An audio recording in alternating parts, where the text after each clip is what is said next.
Help us all to love you more and more, and still at more, till we become worthy of union with you. And help us all to hold fast to Baba's daman till the very end. Atar Meher Baba ki jai.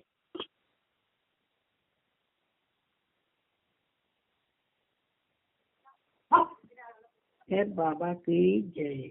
Pritam Meher బాబా, నీవు ప్రసాదించిన ప్రవచన సారమును గ్రహించవలసిన తీరులో గ్రహించి సదవగాహన చేసుకొని వాటిని మా జీవనములలో ఆపాదించుకొని నిజాయితీ తోడను నిర్మల ప్రేమ తోడను వాటిని ఆచరించులాగున మా అందరినీ ఆశీర్వదించు. అట్టి ఆచరణ యొక్క జీవన శైలిలో జీవించున్నట్లు మా అందరినీ అనుగ్రహించు. అవతార్ మెహర్ బాబాకి జై. అవతార్ మెహర్ బాబాకి జై. ప్రహ్లాద నారద పరాశర కుండలీక యాసాంబరీష సుఖ సౌనక దుర్నివాస భక్తానురక్త పరిపాలన పారిజాత ప్రేమ స్వరూప మెహరీస మౌన ప్రభావ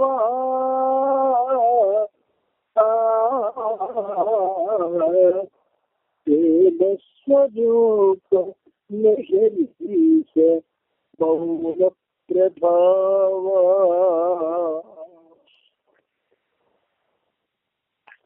అందరికీ ప్రేమపూర్వక జై బాబాను. ఈరోజు కూడా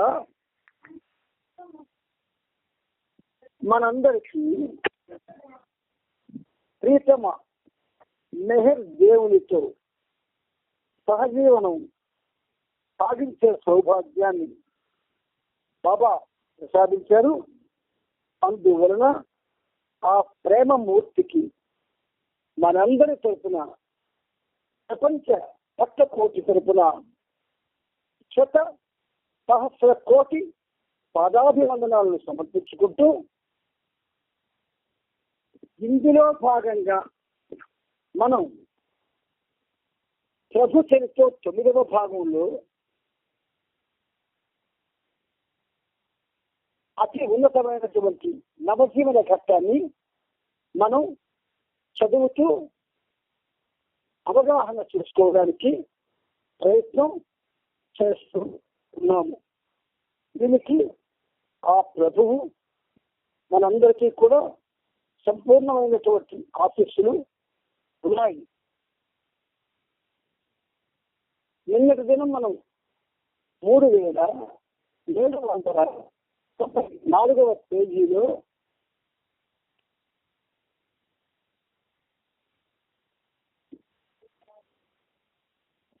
కానీ బాబాకు ఒక సమాధానం ఇచ్చిన తర్వాత, అంటే ఆ సమాధానం ఏమని ఇచ్చాడంటే, ప్రతి ఒక్కరూ కనుక సహకరించినట్లయితే ఈ ఆహార బాధ్యతను తీసుకునేందుకు నేను సిద్ధంగా ఉన్నాను అని బాబాకి సమాధానం ఇచ్చాడు.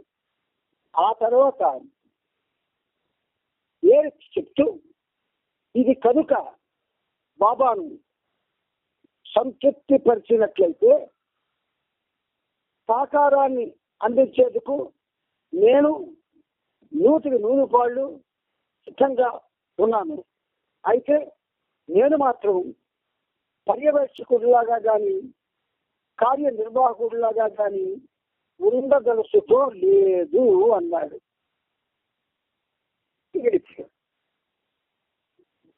నిర్వాహకుడు అంటే మేనేజర్. నిర్వాహకుడుగా ఉండేందుకు వారిలో ఏ ఒక్కరూ సిద్ధంగా లేరు. కానీ వారిలో కొంతమంది గణీని కనుక కార్య నిర్వాహకుడిగా నియమించినట్లయితే తమ పూర్తి సహకారాన్ని అందిస్తామంటూ తమ సంసిద్ధతను తెలియజేశారు. అందుచేత బాబా ఓటింగ్ పెట్టించారు. బాబాతో కలిపి అక్కడ ఉన్నవారు మొత్తం 16 మంది. కానీ 9 ఓట్లు మాత్రమే సంపాదించగలిగాడు. బాబా కూడా తన విడిచారు. ఈ ఎన్నిక ద్వారా వచ్చిన ఫలితము మాత్రము నాకెంత సంతోషాన్ని లేదు. అందరూ కలిసి తీర్పు ఇస్తారని అనుకున్నాను అంటూ బాబా తన అసంతృప్తిని వ్యక్తం చేశారు. పరమేశ్వరుడు సర్వసాక్షి, ఏదైనా చెయ్యగలవాడు, ప్రేమ అవతారుడు. ఆయన అసంతృప్తిని వ్యక్తపరుస్తున్నాడు అంటే దాని వెనుక ప్రేమ ఉంటుంది తప్ప ఎక్కువ ఉండదు. ఒక కమిటీని ఏర్పాటు చేయాలని అందులో పర్యవేక్షకులుగా 2 ఏరిస్, ఆది, విష్ణు, కనిని నియమించాలని దానికి ఒక ప్రతిపాదన చేశాడు. కానీ ఎవరు ఆ ఆలోచనకు ఇష్టపడలేదు. దానిని ప్రక్కన పెడుతూ బాబా ప్రత్యేకంగా సూచనలిస్తూ నవజీవనంలో మిగతా విషయాలను చూసేందుకు నిజంగా నేను స్వేచ్ఛను కోరుకుంటున్న విషయాన్ని మీరు ఏ ఒక్కరూ గ్రహించడం లేదు. ఆహార విషయంలో మీలో మీరే స్వతంత్రంగా ఒక నిర్ణయం తీసుకొని తగిన ఏర్పాట్లు చేసుకుంటే నేను ఎంతో సంతోషిస్తానని చెప్పాను. కానీ మీరు నన్ను విశ్వసించడం లేదు. నా మనస్సాక్షి ఎంతో స్పష్టంగా ఉంది. ఇక మీరు నిరాశతో వ్యక్తం చేసే అసంతృప్తికి మీరు చేసే ఇతర ఫిర్యాదులకు నవజీవనంలో ఎంత మాత్రము పరిగణించే అవకాశం లేదు. కష్టసాధ్యమైన ఈ సమస్యను బాబా ఎంతో నైపుణ్యంతో పరిష్కరించారు కదా. ఇప్పుడిక ఆహారం గురించి ఫిర్యాదు చేయాలనే ఆలోచనకు తావే లేదు. అసలు విషయం ఏమిటంటే సహచరులు ఆహారాన్ని గురించి చేస్తున్న మూతి విరుపులు, సడుగుడులు అంటే బాబాకు ఏమాత్రం ఇష్టం లేదు. ఇప్పుడు వారిలో ఫిర్యాదు చేద్దామన్న ఆలోచనకు కూడా తావు లేకుండా అయింది. ఈ మార్పును ఎంతో సహజంగాను ఎంతో అద్భుతంగాను తీసుకువచ్చారు కదా. కాన్పూర్లో ఒక చిన్న డేరాలో కూర్చొని ఉన్న ఆ దృశ్యం చూడడానికి ఎంతో అద్భుతంగా ఉంది. ప్రాతకాలపు తొలి సంధ్యలో తీవ్రంగా ఉన్న చల్లని ఆ వాతావరణంలో ఉదయాన్నే బాబా ఎదుట సహచరులందరూ అర్ధచంద్రాకారపు ఆకారంలో కూర్చునేవారు. ఒక చిన్న కిరోసిన్ దీపం కాంతిలో ఆ ప్రదేశమంతా ప్రకాశవంతంగా ఉంది. ఇక్కడ చిన్న ఇరవై చెప్పినట్టు జ్ఞాపకం నాకు, కానీ మళ్ళీ మీకు జ్ఞాపకం చేస్తున్నాను. తెల్లవారి బ్రహ్మ ముహూర్త కాలంలో అంటే 4 గంటలకి, ఈ 4 గంటలకి లేవడం బహుశా కొంచెం అచ్చం అవుతుంది కొందరికి. కానీ ఆ బ్రహ్మ ముహూర్తంలో అది చాలా ఉన్నతమైనది ఆధ్యాత్మిక సాధకులకి. సాధకులు అంటే పురుషులు ఉంటారు, స్త్రీలు ఉంటారు. అంటే 4 గంటలకి లేవగలిగితే ఆ బ్రహ్మ ముహూర్త కాలంలో నామస్మరణ చేసిన లేదు బాబా బుక్స్ ఏవైతే మనం చదువుకుంటున్నాము ఆ పుస్తకాలు చదివినా లేదా బాబాకు సంబంధించి వ్రాయాలని ఆ గ్రంథం పుస్తకాలు మన యొక్క ప్రమేయం లేకుండా దానికి అవే జరుగుతాయి. అనుభవం అందరికీ విషయం. అందుచేత ప్రాతకాలపు తులసించలు అన్న మాట ఇక్కడ వాడబడ్డం నేను మీకు చెప్పడానికి అవకాశం లభించింది. ముందుకెళ్తున్నాం. డిసెంబర్ 18వ తేదీన జాన్పూర్లో జరిగిన చర్చల్లోనే భిక్షాటనలో పాటించవలసిన ఈ క్రింది నియమాలను కూడా బాబా నిర్ణయించాలి. 1, 20 మంది ఉండే బృందం కేవలం ఆహారం కోసం మాత్రమే విడిగానైనా లేదా అందరూ కలిసి అయినా భిక్షాటన చేయండి, అంతే తప్ప మరి దేనిని స్వీకరించవద్దు. 2, భిక్షాటనలో వచ్చే ద్రవ పదార్థాలను వండిన వాటిని, ముడి సరుకులను, శాకాహారాలను, మాంసాహారాలను ఏనినైనా ఇచ్చిన ప్రతి దానిని స్వీకరించండి. 3, ఏదో ఒక ప్రత్యేకమైన దానికోసం కానీ లేదా విశేషమైన ఆహారం కోసం కానీ ప్రత్యేకంగా అడగరాదు. 4, భిక్షను అడిగేటప్పుడు మీరు అవతలి వారిని భిక్ష వేసేందుకు ఒప్పించవచ్చు, అలాగే అభ్యర్థించవచ్చు. అవసరమైన ఆధ్యాత్మిక లేదా నైతిక విషయముల గురించి మాటలు చెప్పి ఆకట్టుకోవచ్చు. ఆధ్యాత్మిక లేదా నైతిక విషయముల గురించి మాటలు చెప్పి ఆకట్టుకోవచ్చు. ఇప్పుడు ఈ ఆధ్యాత్మిక విషయాలు చెప్పి ప్రపంచాన్ని ఆకట్టుకుంటున్నాము అనే భావన మన మెహర్బాబా ప్రేమికులందరిలో కూడా ఉన్నది. ఆధ్యాత్మిక విషయాలు మనకి తెలుసునా అని ప్రశ్నలు వేసుకుంటే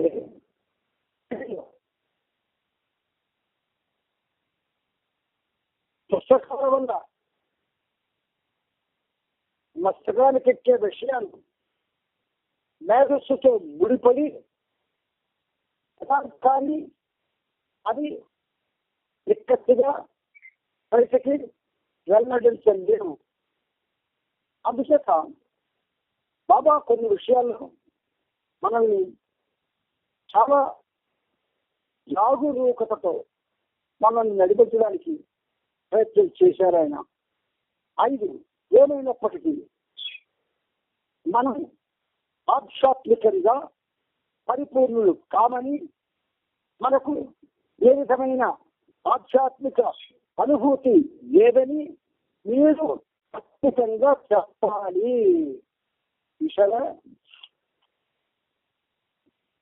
ఆధ్యాత్మిక అనుభూతి లేదని, పరిపూర్ణులు కామని ఖచ్చితంగా చెప్పాలి అంటున్నారు. మరి అప్పటి వాళ్ళకే చాలా చెప్పినప్పుడు ఇప్పటి వాళ్ళకి ఇంకేముంది? ఏమీ లేదు. కానీ ఆధ్యాత్మిక లేదా నైతిక విషయముల గురించి మీరు విన్నది ఎప్పుడు సరైనదిగా అర్థమైన విషయమని తెలియజేయండి. సరి అయినదిగా అర్థమైన విషయమని. ఇక్కడ అసలు మనం బాబాని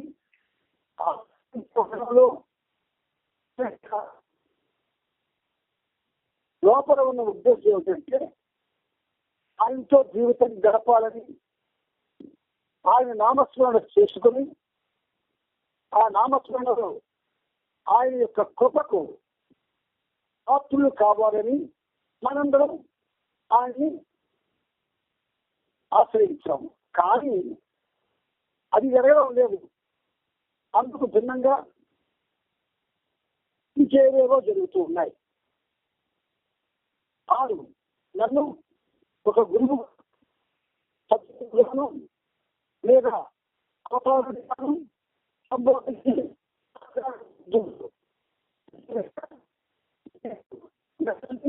నా శిష్యులను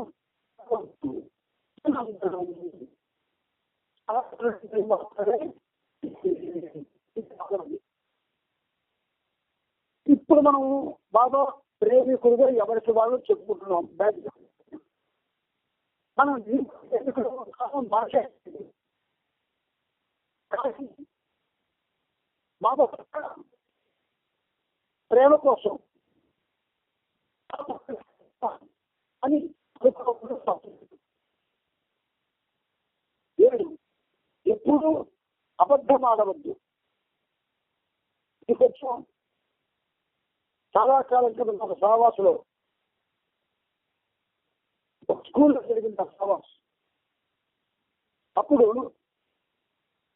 మొట్టమొదటి కృష్ణా కార్యక్రమం ఆ రోజుల్లో చెప్పినప్పుడు 6 ప్రత్యేకమైనటువంటి నిబంధనలు పెట్టారు. అందులో మొట్టమొదటిది ప్రాణంతో అయినా అబద్ధం ఆడవద్దు అన్నారు. ఇది అమ్మమ్మ మా అందరికీ అసాధ్యం అండి, అత్యంత ఇది మనం చేయలేము అని అందరూ ప్రసిద్ధిగా అన్నారు. చెయ్యలేము అన్న భావన మనసులో వస్తే ఎవరూ చేయలేదు. ఎప్పుడూ అబద్ధం ఆడవద్దు. అప్పుడు ప్రాణం పోయినా అబద్ధం ఆడుతున్నారు. ఈ ఏడులోనే అంతేగాక నవజీవన నియమములకు వ్యతిరేకంగా ఉండేది ఏది ఆచరించవద్దు. 8 భిక్షాటన చేసేటప్పుడు పదాలు పనుల నిమిత్తం అవసరం మేరకు మాత్రమే పేరుతోనూ ఆడపిల్లలతోనూ మాట్లాడవచ్చు. ఈ విషయంలో బాబా చాలా స్ట్రిక్ట్ గా ఉన్నారు ప్రారంభం నుంచి కూడా. అందుకే ఆడవాళ్ళకి వేరేగా వసతులు ఏర్పాటు చేశారు ఆయన. కానీ ఇప్పుడు మనం వసతుల పేరుతో అందరం ఆడ మగ కలిసి తిరుగుతున్నాము, నవ్వుకుంటున్నాము, కలిసి పాడుకుంటున్నాము, ఎన్నో విషయాలు చర్చించుకుంటున్నాము. దీనివల్ల కొన్ని దురదృష్టమైనటువంటి పరిస్థితులు కూడా ఏర్పడుతూ ఉన్నాయి. అందుకని బాబా అప్పుడే అవసరం మేరకు అన్నారు.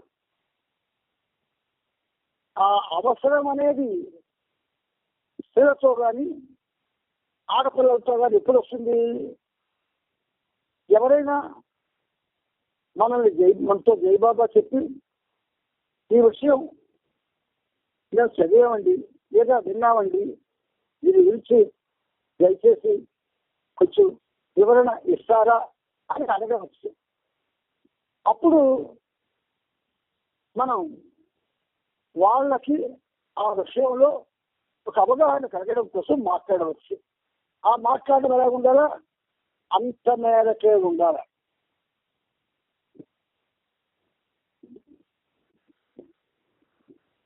ఎప్పుడూ కూడా మాట్లాడడం లేదా చేస్తూ కళ్ళను మాట్లాడడం లేదా ఏదో మనసులో ఉంచుకొని ఆ అభిప్రాయం వాళ్ళ కళ్ళల్లో కనబడేటట్టు మాట్లాడడం ఇలాంటివి చేయకూడదు. అందుకని బాబా ఏం చేశారు? ఈ 8వ నిబంధనలో 16 పనుల నిమిత్తం అవసరం మేరకు మాత్రమే స్త్రీలతోనూ ఆడపిల్లలతోనూ మాట్లాడవచ్చు అన్నారు. 9 మన ఆకలిని తీర్చుకునేందుకు దొంగతనం కానీ జంతువులను చంపడం కానీ చేయరాదు. 10 ముందుగా తగిన ఏర్పాట్లు చేసుకోకుండా స్నేహితులు బాగా పరిచయం ఉన్నవారు బంధువులు దారిలో ఎదురైనప్పుడు వారిని మన ప్రయోజనం కొరకు ఉపయోగించుకోకూడదు. నేను అంగీకరించిన నియమములకు లోబడి ఏదైనా సందర్భం వచ్చినప్పుడు మీ అంతటా మీరుగా ప్రయోజనమును పొందవచ్చు, సలహాలను కూడా ఇవ్వవచ్చు. అడగకుండానే ఎవరైనా వారంతట వారుగా ఇచ్చినప్పుడు రెడీమేడ్ కాటన్ బట్టలని లేదా ఊరు దుస్తులను అలాగే కుట్టకుండా ఇచ్చే బట్టలను కూడా స్వీకరించవచ్చు. 12 ధనము, చెప్పులు, టోపీలు, పెన్నులు, వంట పాత్రలు, సౌందర్యానికి వాడే సామాగ్రి, చేతి వాచీలు, నగలు, బెల్టులు, కళ్ళద్దాలు, పట్టుడు పళ్ళు మరియు ఔషధాలను ఎవరైనా ఇవ్వబోతే వాటిని స్వీకరించవద్దు. 13 ఆహారము, బట్టలు మరియు ఇంతకు ముందు సూచించిన దాని ప్రకారం స్వీకరించదగ్గ వస్తువులలో ఏవైనా లభించినప్పుడు ముందుగా వాటిని నా వద్దకు తీసుకురావాలి. 14 ఇచ్చేవారు స్వీకరించేవారు ఇద్దరూ కూడా అది భిక్షయే అని ఖచ్చితంగా అర్థం చేసుకోవాలి.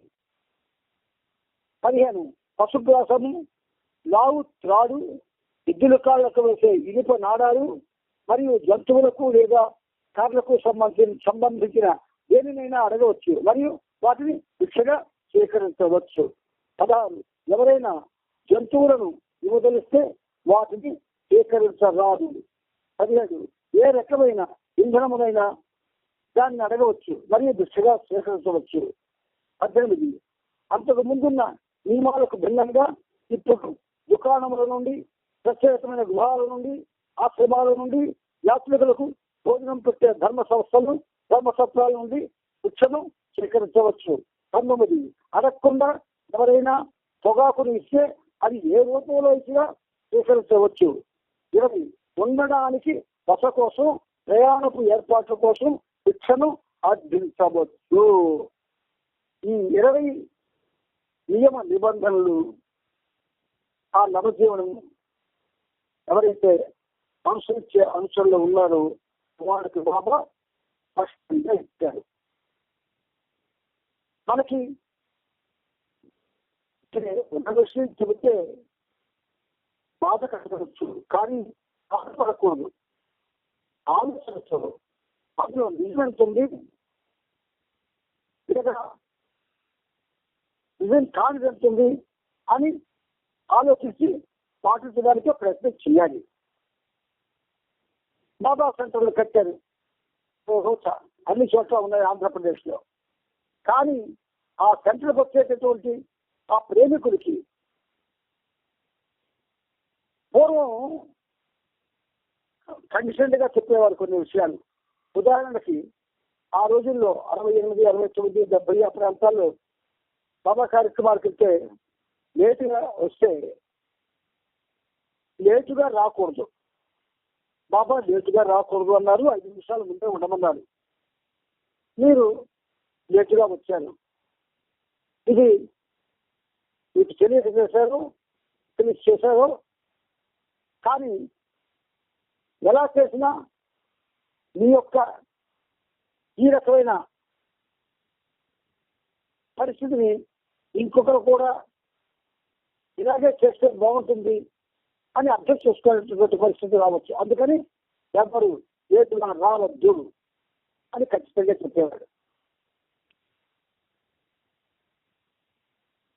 సమావేశం అవుతున్నంత సేపు ఎవరు మాట్లాడినా గట్టిగా మందలించేవారు. అలాంటి మందలింపులు ఎన్నో ఈ పనికి వస్తున్నది. కాబట్టి క్రమశిక్షణ వచ్చింది. మాకు ఇప్పుడు కానీ మందలిస్తే భయం అందరికీ మందలించడానికి. ఎందుకంటే సెంటర్కి రావడం మానేస్తారేటో అని. సెంటర్కి రావడం మానేస్తే ఏమిటయ్యా నష్టం? వాళ్ళందరూ వస్తే ఫండ్ ఇస్తే కదా మనం కార్యక్రమాలు చేస్తాము అన్న ఉద్దేశం తప్పిస్తే క్రమశిక్షణకి అక్కడ స్థానమే లేదు. ఎవరిని ఏమాత్రం కూడా బాధపెట్టకుండా జాగ్రత్త పడాలి. ఎందుకంటే వాళ్ళంతా వస్తే కదా మనకి వాళ్ళు మంత్లీ ఇచ్చేటటువంటి సబ్స్క్రిప్షన్స్, ప్రత్యేక కార్యక్రమాలు ఇచ్చేటువంటి డొనేషన్స్ ఇస్తారు. కాబట్టి ఎవరిని ఏమి చెప్పొద్దు, ఎవరు ఎలా వస్తారని కానీ అని ఇప్పుడు 6:30 కార్యక్రమం స్టార్ట్ చేస్తే 7కి వచ్చినా పట్టించుకోరు, 8కి వచ్చినా పట్టించుకోరు, 6కి ముందు వచ్చినా పట్టించుకోరు. ఇలాంటి క్రమశిక్షణ రహిత కార్యక్రమాలు లక్షలు చేసిన మన లక్షణాల్లో మార్పు రావు రావు రావు. ముందుకెళ్తున్నారు బాబా. ఈ సమావేశం ముగిసిన తరువాత ఆదిని రైలులో ఢిల్లీకి పంపించారు. అక్కడ హర్జీవన్ లాల్, కేసీ దేశాయిల సహకారంతో మొరాదాబాద్ లో బాబా బృందం ఉండేందుకు వీలుగా తగిన ఏర్పాట్లు చేయమని ఆదిని ఆదేశించారు. అదే రోజు డిసెంబర్ 18న ఆవులను 260 రూపాయలకు అమ్మేశారు. ఒంటె బండిని 750 రూపాయలకు అమ్మేశారు.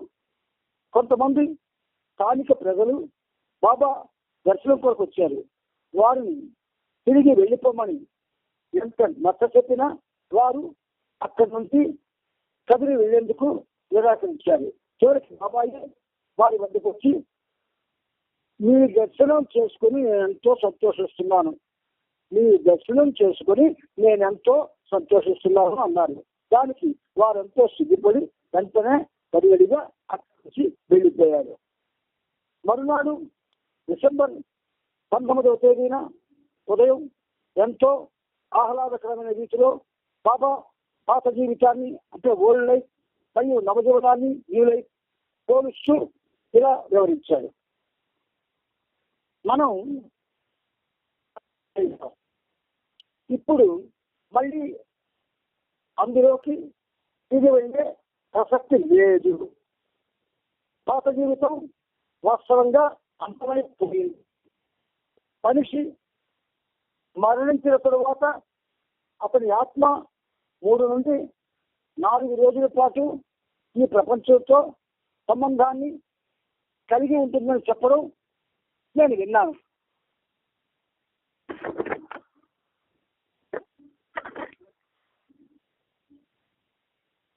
మరణించిన తరువాత ఆ ఆత్మ వినూత్నమైన భిన్నమైన మరో జీవనంలోకి ప్రవేశించే ముందు ఈ పాత కొత్త జీవితాల మధ్య కొంత కాలం గడపవలసి ఉంటుంది. ఇలా గడిచే సమయాన్ని ఒక రకంగా శూన్య తేదీ నుండి మన పాత జీవితం గతించింది. ఈ రోజు నుండి డిసెంబర్ 21వ తేదీ వరకు మన నూతన జీవితం న్యూ లైఫ్, పాత జీవితంలో ఓల్డ్ లైఫ్ కొంతవరకు సంబంధాన్ని కలిగి ఉంటుంది. పరిస్థితులన్నీ వాకంతగా అవి ఎలా సర్దుకుంటున్నాయో గమనించండి. నేను కొంతకాలం బెల్గాంలో చెప్పినట్లుగా 1950 సంవత్సరం జనవరి 1వ తేదీ నుండి నిండు మనస్సుతో పూర్తిగా నవజీవనంలోకి ప్రవేశించే ముందు గత జీవితానికి ఈ నవజీవనానికి మధ్యలో 10 రోజుల పాటు ఒక విధమైన ఖాళీ సమయం వ్యాక్యూమ్ ఉంటుంది. ఈ రోజు ఉదయమే నాకు ఈ విషయం గుర్తుకొచ్చింది. మీరు కూడా నాకు ఈ విషయాన్ని గుర్తు చేయడం మర్చిపోయారు. కనుక ఆ ఖాళీ సమయం అనగా డిసెంబర్ 22 నుండి 31వ తేదీ వరకు 10 రోజుల పాటు శిక్షణా కాలానికి వర్తించే ఈ 4 కఠిన నియమాలను తాత్కాలికంగా నిలిపివేయాలని నిర్ణయించాను. 1, ఈ 10 రోజుల్లో భిక్షాటన ఉండదు. ఈ 10 రోజుల్లో కప్నీలు ధరించవలసిన అవసరం లేదు.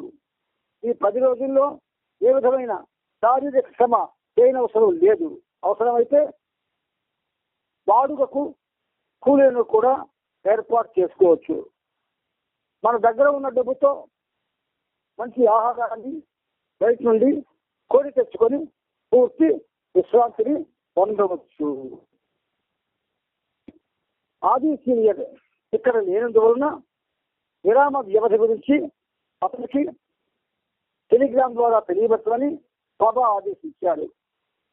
ఈ మార్పుల గురించి తెలియక అతను ఢిల్లీలో ఉన్న వాళ్లకు మన గురించి ఏదేదో చెబుతాడు.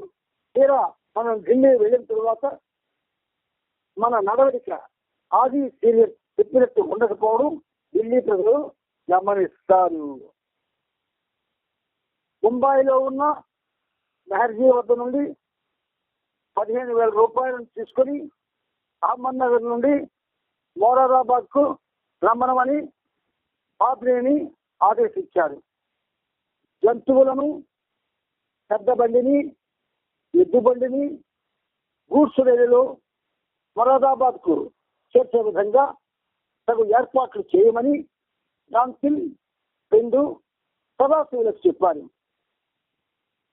స్త్రీలు తమతోనున్న 2 గాడిదల్లో ఒకదాన్ని సక్కు, రెండవ దాన్ని తక్కు అని పిలుచుకుంటున్నారు. ప్రస్తుతం అవి వీరికి ఎంతో ఉపయోగకరంగా ఉన్నాయి. మొదట్లో కష్టాలన్నిటికీ మూల కారణం ఈ గాడిదలే అన్నట్టుగా ఉండేది.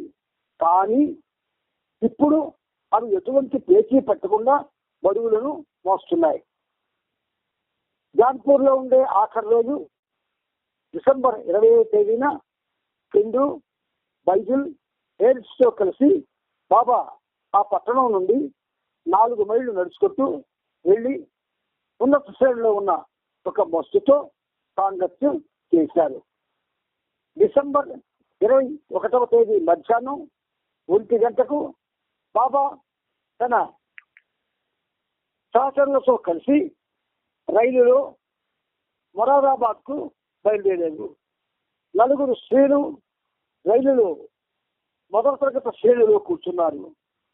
బాబా మరియు ఇతర సహచరులు మొదటి తరగతి సర్వెంట్స్ కంపార్ట్మెంట్ లో కూర్చున్నారు. చైర్వాన్ బండిని, ఎద్దు బండిని, 4 ఎద్దుల్ని, గుర్రాన్ని మరియు 2 గాడిదల్ని గూడ్స్ రైలులో పంపించేందుకు జాన్సన్, పెండు, సదాశివులు జాన్పూర్ లోనే ఉండిపోయారు. సహచరులతో కలిసి బాబా మరుసటి రోజు తెల్లవారుజామున 3 గంటలకు మొరాదాబాద్ చేరుకున్నారు. తెల్లవారే వరకు ఆ స్టేషన్ లోని ప్రయాణికులు వేచి ఉండే గదిలో ఉన్నారు. ఆది సీనియర్ రైలు స్టేషన్కి వచ్చి వసతి ఏర్పాట్ల గురించి బాబాకు వివరించాడు. అందరూ కలిసి ఆ రోజు ఉదయం ధర్మశాల వద్దకు కాలినడకన వెళ్ళారు. అది విశాలంగా ఉన్న ఒక పెద్ద గది. ఆ గదికి 12 తలుపులు ఉన్నాయి. అక్కడ బాగా చలిగా ఉంది. గది లోపలంతా తేమగా ఉంది. ప్రభుత్వ నిర్వహణలోని ఉద్యానవనమైన రామ్ లీలా మైదానంలో బాబా బృందం గురించి ఆది సీనియర్ వసతి ఏర్పాటు చేశాడు. కానీ ఆ ప్రదేశాన్నంతా శుభ్రం చేసేందుకు చాలా సమయం పట్టింది. అందువల్ల అప్పటి వరకు వారు ధర్మశాలలోనే ఉండి సాయంత్రం రామ్ లీలా మైదానానికి చేరుకున్నారు. బాబా బృందానికి తగిన బస కోసం వెతుకుతున్న ఆఖరి క్షణంలో ఆ మైదానాన్ని కనుక్కోవడం జరిగింది. బాబా ఇచ్చిన ఆదేశాల మేరకు తగినట్టుగా ఉండే ప్రదేశాన్ని గుర్తించడంలో ఆది సీనియర్ హరిజీవన్ లాల్, కేసీ దేశాయ్ విఫలమయ్యారు. ఈ విషయాన్ని బాబాకు టెలిగ్రామ్ ద్వారా తెలియజేసి బాబా నుండి తగిన సలహా తీసుకుందాం అనుకున్నారు. హరిజీవన్ లాల్ క్షవరం చేయించుకోవడం కోసం ఒక క్షవరశాలకు వెళ్ళాడు. అతను ఈ ప్రాంతానికి సాధువులు, సన్యాసులు, మహాత్ములు లాంటి వారు ఎవరైనా వస్తుంటారా అని మంగళిని అడిగాడు. ఎందుకు రారు, అలాంటి వారు తరచుగానే వస్తుంటారు అని అతను సమాధానం ఇచ్చాడు. మరి ఇక్కడికి వచ్చినప్పుడు అలాంటి వారు ఎక్కడ బస చేస్తుంటారు? అటువంటి వారి కోసం ప్రత్యేకంగా ఒక పెద్ద మైదానం ఉంది కదా. వెంటనే హరిజీవన్ లాల్ మంగళ నుండి త్వరగా ఎన్నో వివరాలు సేకరించాడు. క్షవరం పూర్తయిన వెంటనే అతను ఆ మంగళ చేతిలో కొన్ని రూపాయల నోట్లు పెట్టేశాడు. ఇంతకు ఎందుకు ఇచ్చాయ్యా అని ఆ మంగళ అడిగాడు. నా దృష్టిలో అది చాలా చిన్న మొత్తమే. ఎందుకంటే నీవు నా పెరిగిన గడ్డాన్ని మాత్రమే చదవం లేదయ్యా, దాంతో పాటు నా తలనొప్పిని కూడా చక్కగా తొలగించావు కదయ్యా అని చెప్పి హరిహం అక్కడి నుంచి వెళ్ళిపోయాడు. బాబా యొక్క ఈ నవజీవనం మనల్ని నడిపించే నావలాంటిది అనుకుంటే, అనుకోకపోతే పుస్తకం చదువుతున్నాము వింటున్నాము అని మాత్రమే ఒక భావన మిగిలిపోతుంది. ఇప్పుడు మనం గ్యాప్ తీసుకొని మళ్ళీ కలుద్దాం. అందరికీ జై బాబా.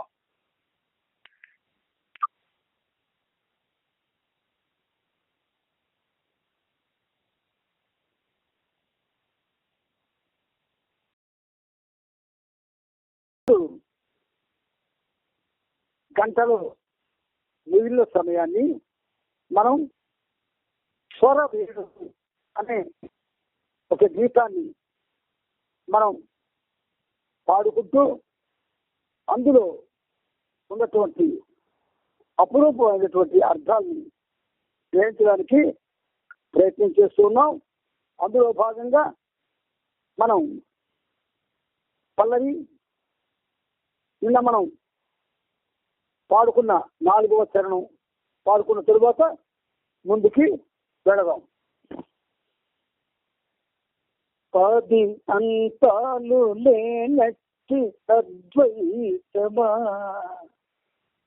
పవని జనులంత ఆశించే అపురూపమా మౌనమును దాసి ఆశించు దివ్యత్వమా మౌనమును దాసి ఆశించు దివ్యత్వమా మనసు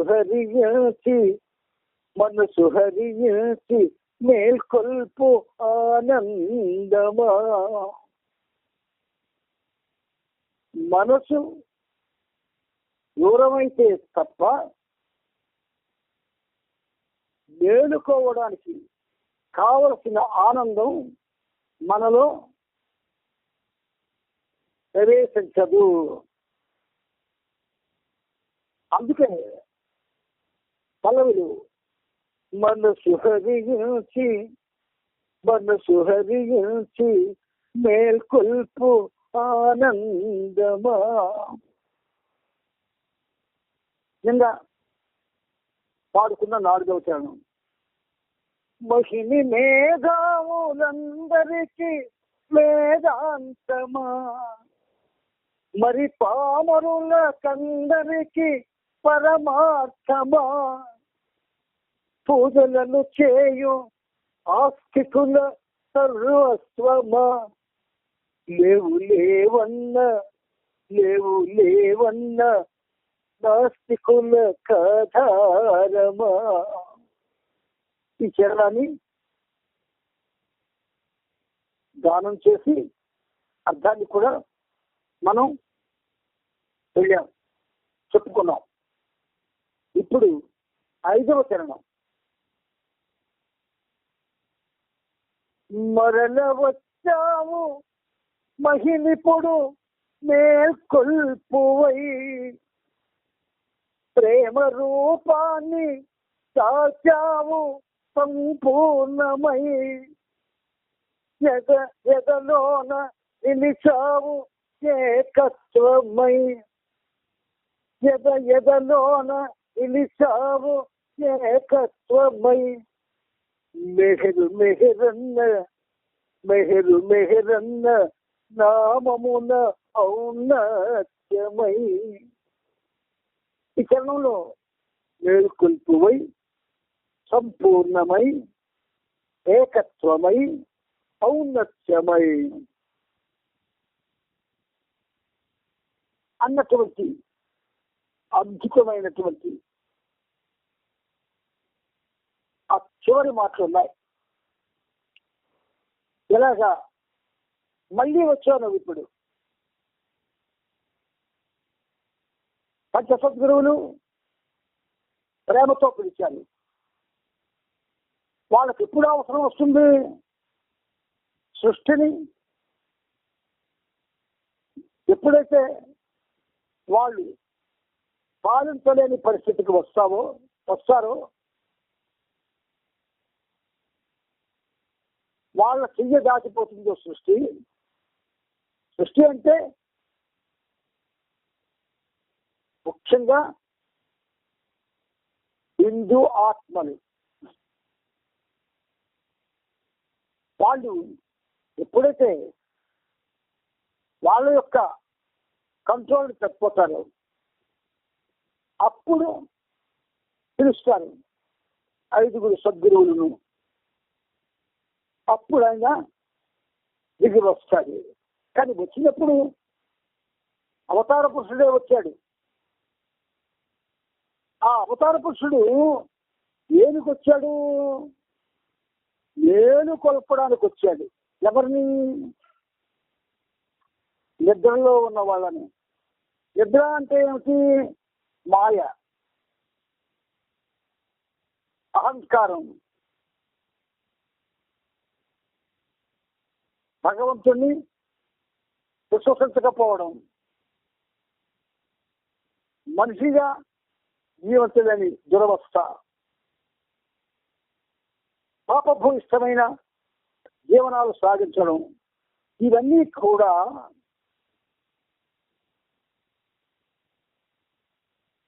వాళ్ళ నుండి తీసివేయాలి.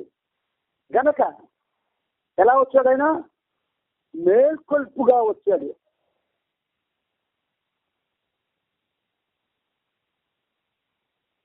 I have come not to teach but to awaken. మరల వచ్చాము మహిళిప్పుడు మేల్కొల్పువై, ప్రేమ రూపాన్ని దాల్చాము సంపూర్ణమై. ఒకవేళ ఈ బిందు ఆత్మల్లో ప్రేమ కాస్తో కూస్తో ఉంటే ఎన్ని బిందు ఆత్మలు? లెక్కలేనండి బిందు ఆత్మలు పరిణామ క్రమంలో ప్రయాణం చేస్తూనే ఉన్నాయి. వాటిలో ఒకవేళ ఏమాత్రం ప్రేమ ఉన్నా ఆ ప్రేమ ప్లస్ ఆధ్యాత్మిక మార్గంలో ఉన్నత అవస్థానాలలో ప్రయాణం చేస్తున్న వారిలో ఉన్న ప్రేమ పరిణామ క్రమంలో ఏవైతే మానవ దశలో మానవుడు పొందడానికి ఉన్నతంగా ఉన్నాయో 7 భూమికలు, ఆ భూమికల్లో ప్రయాణం చేస్తున్న వాళ్ళలో ఉన్న ప్రేమ సకల దేవగణాల్లో సృష్టి పరిపాలనలో వాళ్ళు ఏ ప్రేమతో అయితే చేస్తున్నారో ఆ ప్రేమ విశ్వమంతా తల్లులు బిడ్డల్ని కన్నా తల్లులు ఆ బిడ్డల్ని సాకడానికి ఏ ప్రేమనైతే పంచుతున్నారో ఆ ప్రేమ లక్షలాది జీవుల్లో పరస్పరం కలహించుకోవడం ఏ ప్రేమైతే పనిచేస్తుందో ఆ ప్రేమ యక్షుల్లో, దేవతల్లో, కిన్నరుల్లో, గంధర్వుల్లో ఇలా ఎంతమంది అయితే ఉన్నారో ఆధ్యాత్మిక ఉన్నత అవస్థానాలలో వాళ్ళలో ఉన్న ప్రేమ, మహర్షులు, సాధువులు, సంతులు వీరందరిలో ఉన్న ప్రేమ, ప్రపంచంలో ఎన్ని పుణ్యక్షేత్రాలు అయితే ఉన్నాయో ఆయా పుణ్యక్షేత్రాలలో ఉన్నటువంటి క్షేత్రజ్ఞులు ఎంతమంది అయితే ఉన్నారో వాళ్ళలో ఉన్న ప్రేమ, ఈ ప్రేమంతా కలిసి ఒక సంపూర్ణమైన ప్రేమగా రూపాన్ని దాల్చింది అంటున్నారు ఇక్కడ. మరల వచ్చాము మహిళిప్పుడు మేల్కొల్పువై, ప్రేమ రూపాన్ని దాల్చాము సంపూర్ణమై. అంటే ఎంత ప్రేమని తనతో తీసుకువచ్చాడో చూడండి. ఎదలోన నిలిచావు ఏకత్వమై. అన్ని హృదయాల్లో కూడా ఉన్నవాడు ఆయనే. ఎలా ఉన్నాడు? ప్రేమగా ఉన్నాడు. ఏకైక ప్రేమగా ఉన్నాడు. అదృశ్య ప్రేమగా ఉన్నాడు. దివ్యమైన ప్రేమగా వెలుగుతూ ఉన్నాడు.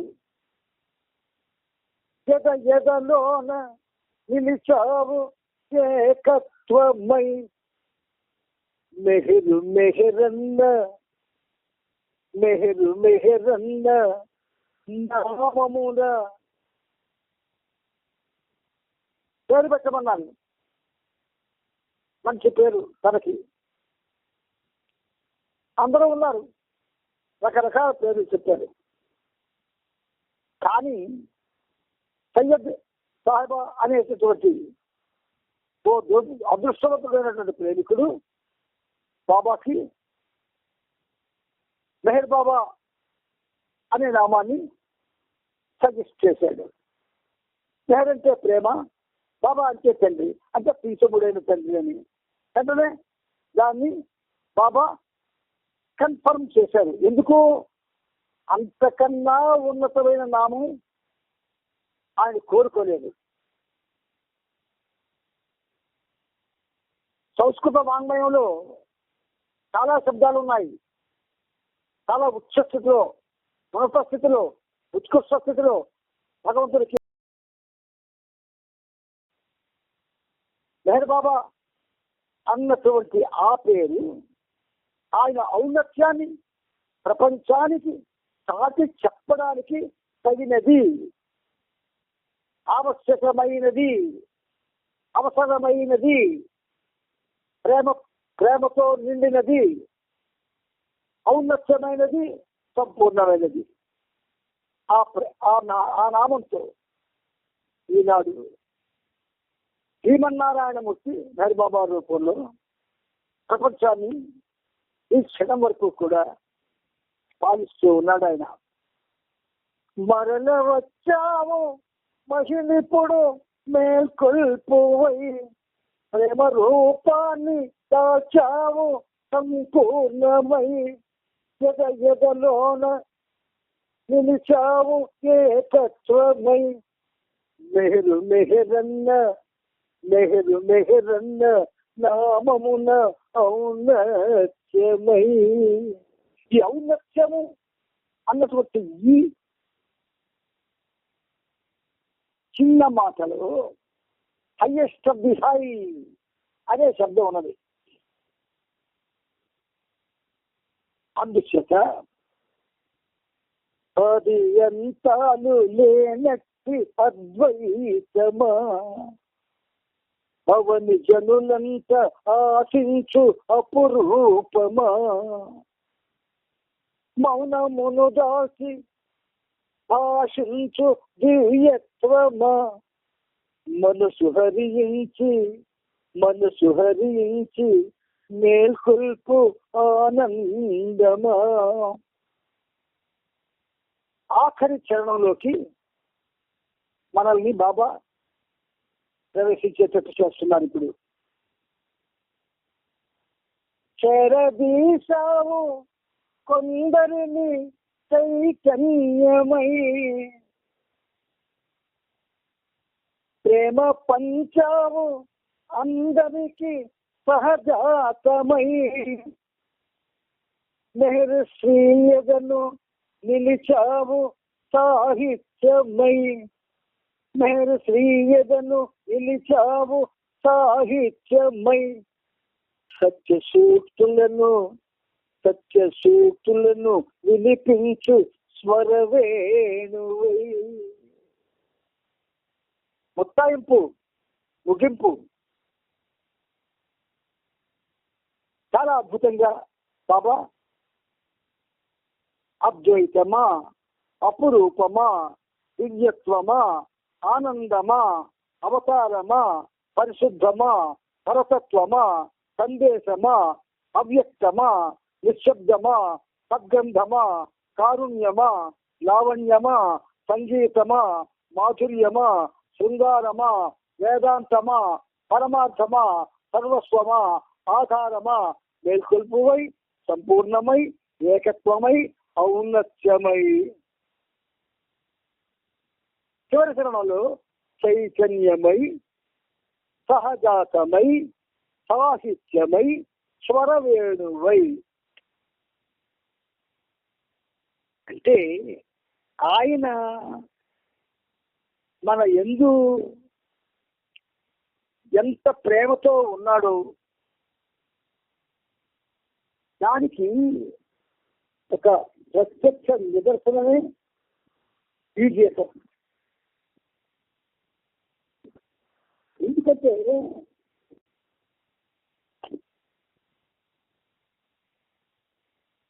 మనల్ని మేలుకొల్పడానికి వచ్చాడు ఆయన. ఈ మేలుకొల్పడానికి వచ్చిన వాడు మేలుకొల్పడానికి అవసరమైన ముడి సరుకు తీసుకొచ్చారు తనతోటి. ఆ ముడి సరుకు ఎక్కడో లేదు, ఆయన కళ్ళల్లో, ఆయన చిరునవ్వులో దాగి ఉన్నది. అందుకే ఆ కళ్ళు, ఆ చిరునవ్వు, ఆ మౌనానికి ఆభరణాలయ్యేవి. ఆయన ధరించిన మౌనానికి ఆభరణాలుగా అవి వెలుగొందుతూ ఉన్నాయి. తెరదీశావు కొందరిని చైతన్యమై, సన్నిధి మండలి.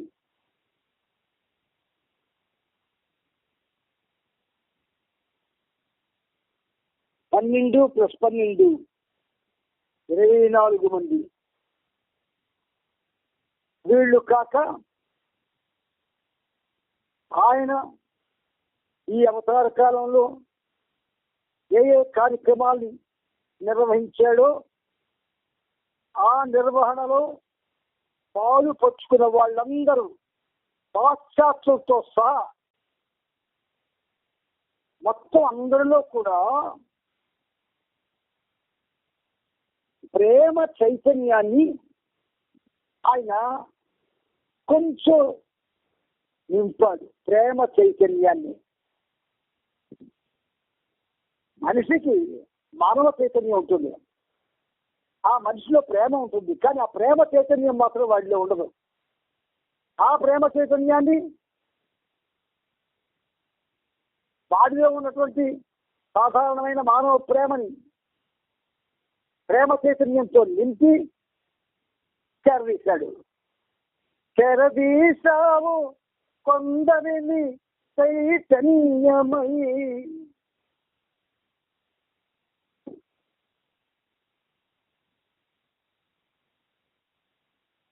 ప్రపంచంలో జరుగుతున్నటువంటి ఉన్నతమైన కార్యక్రమాలన్నీ విశిష్ట వ్యక్తుల వల్ల జరుగుతున్నాయి. వాళ్ళు కూడా ఇలాగే వాళ్ళలో ఉన్నటువంటి ఉత్కృష్టమైన చైతన్యం అయితే వాళ్ళకి సహకరిస్తుందో ఆ చైతన్యాన్ని వాళ్ళు ఎవరెవరికైతే వాళ్ళ బాటలో నడిపించాలని అనుకుంటారో వాళ్ళకి ఆ చైతన్యాన్ని వాళ్ళకి తెలియకుండా అందిస్తారు. అప్పుడే కొన్ని దేశాలు, కొన్ని ఆశ్రమాలు, కొన్ని గురుకులాలు, కొన్ని దేవాలయాలు, కొన్ని మండపాలు, కొన్ని గురుకులాలు ఇలా పుట్టగొడుగుల్లా పుట్టుకొస్తాయి. అందుచేత వాళ్ళ చేత ఆకర్షింపబడి ఎవరైతే ఒక నిర్దిష్టమైనటువంటి మెలకువతో మంచి నిర్ణయంతో చక్కని ఆదర్శంతో సేవా దృక్పథంతో ఏదైనా చెయ్యాలని సంకల్పిస్తారో వాళ్ళకి కూడా తెరదీశావు కొందరిని చైతన్యమై, ఆయన చైతన్యమే తెరదీస్తుంది. ఆ చైతన్యం తెరదీసి వాడు ఈనాడు అవతార పురుషుని కార్యక్రమానికి ఒక పనిముట్టుగా జీవితాన్ని అంకితం చేయడానికి అవకాశాన్ని ఇస్తుంది.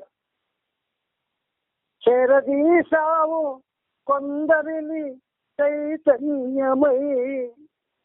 పాశ్చాత్య దేశాలన్నీ తిరిగారు బాబా. ఎందుకో మనకు అర్థం కాలేదు.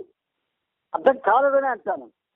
ఎందుకంటే మనలో చాలా మందికి పాశ్చాత్యులంటే వాళ్ళు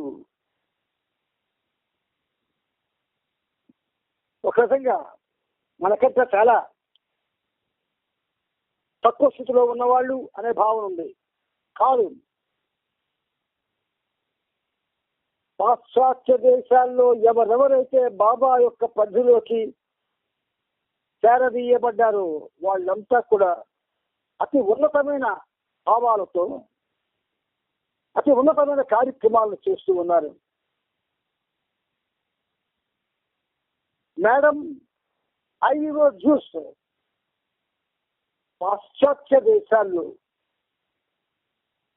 ఆవిడ నడిపే సంస్థకి దాన్ని రీఓరియంట్ చేశారు బాబా. ఎందుకు చేశారు? ఆవిడ కూడా తన వంతుగా కొంత ఆ ఆధ్యాత్మిక కార్యక్రమ భాగాన్ని పంచుకుంది. ఆవిడ సూఫిజాన్ని రీఓరియంట్ చేసి ఆ సంస్థలో ఉన్న వాళ్ళలో జాగృతి కలిగించారు బాబా. మనకి కూడా జాగృతి కలిగించడం కోసం ఆంధ్రప్రదేశ్ చేశారు. మనకి మాత్రం జాగృతి కలగలేదు. ఎవరికి నిస్సంశయంగా ఈ మాట మీకు చెప్పడానికి నేను వెనుకంజ వేయడం లేదు. చెరదీశావు కొందరిని చైతన్యమై, ప్రేమ పంచావు అందరికీ సహజాతమై. ఈ సృష్టి కార్యక్రమం ఎలా జరుగుతుంది? దానికదే జరుగుతుంది. ఈ సృష్టిలో ఉన్నటువంటి గోళాలన్నీ వాటి యొక్క కదలికలు లేదా వాటిలో ఏర్పడే మార్పులు చేర్పులు ఇవన్నీ ఎవరు చేస్తున్నారు? సహజంగానే జరుగుతున్నాయి.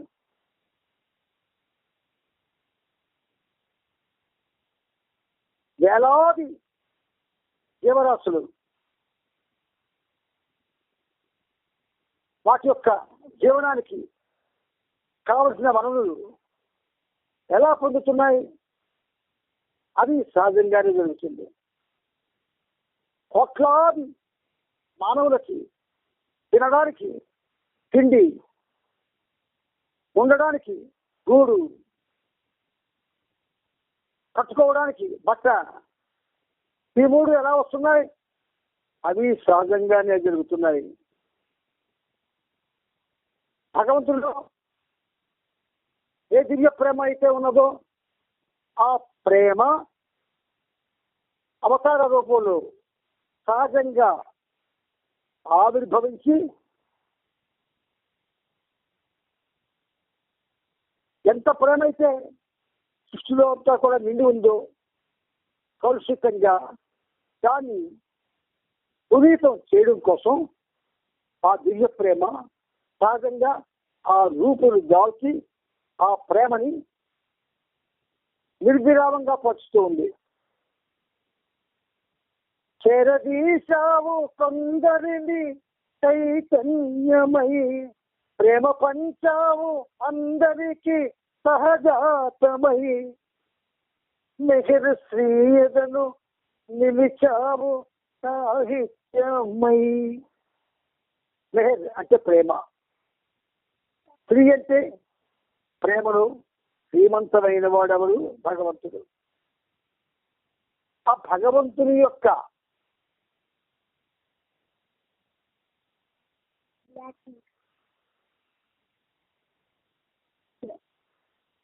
ఆ సహజమైనటువంటి ఆ ప్రేమ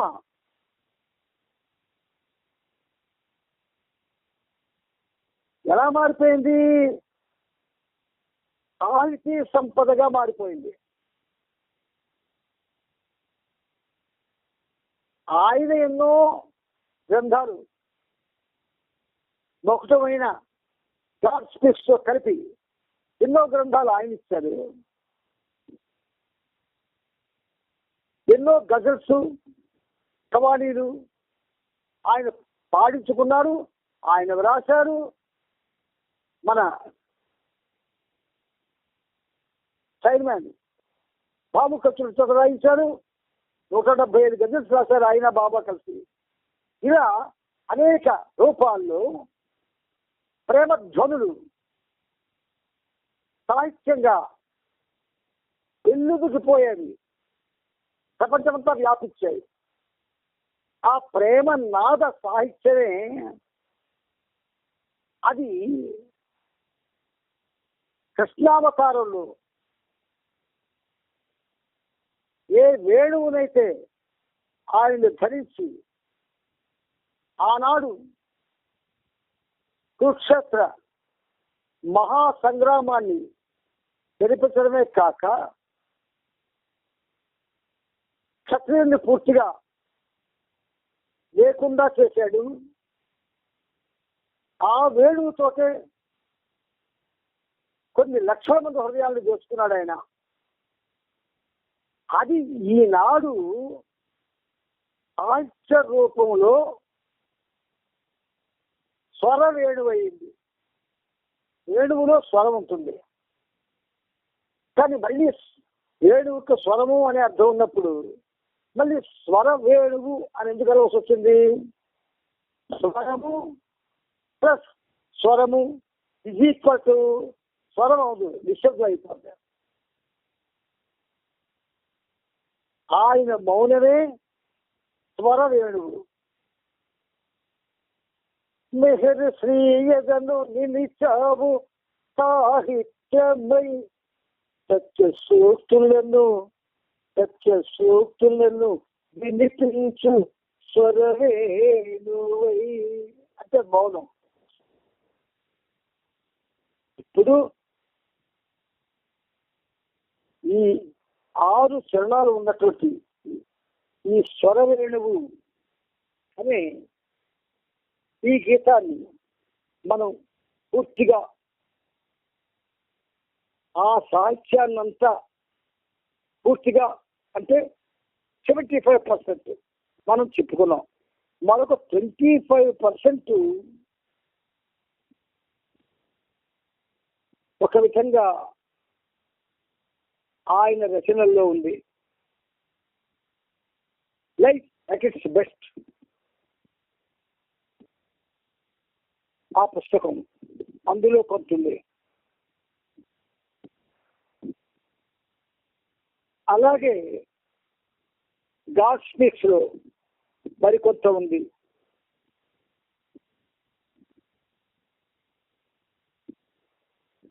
అంటే మనకి ఆయన మౌనం నుండి ఎంత విడుదల చేశాడో మనకు తెలియదు. 44 సంవత్సరాల కంటే ఎక్కువగా ఆయన ఆ మహామౌన ధారణ చేసి అందు నుండి ఎంత సాహిత్యాన్ని ప్రపంచానికి రిలీజ్ చేశాడో మనకు తెలియదు. అందువల్ల